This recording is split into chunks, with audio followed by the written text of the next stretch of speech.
จ้งการจากกระทรวงการต่างประเทศพระประธานสนไซศรีพดลนายกรัฐมนตรีแห่งสาธารณรัฐประชาธิปไตยประชาชนลาวจะเข้าร่วมกองประชุมสากลว่าด้วยอนาคตของอาซีครั้งที่31ภายใต้หัวข้อ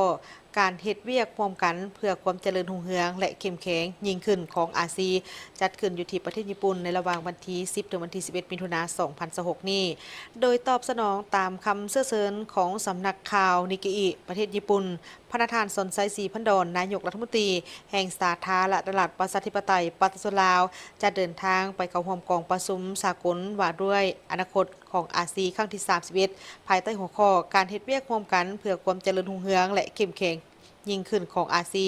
พร้อมเดียวกันนี้ประธานสนไซศรีพันดอนยังมีแผนที่จะพบปะกับการนำขั้นสูงและคะแนนการที่เกี่ยวข้องของญี่ปุ่นจำนวนหนึ่งพร้อมทั้งจะให้เกียรติเป็นประธานในงานพบปะแลกเปลี่ยนระหว่างวิสาหกิจของลาวและญี่ปุ่นในระหว่างวันที่10ถึงวันที่11มิถุนายน2026นี้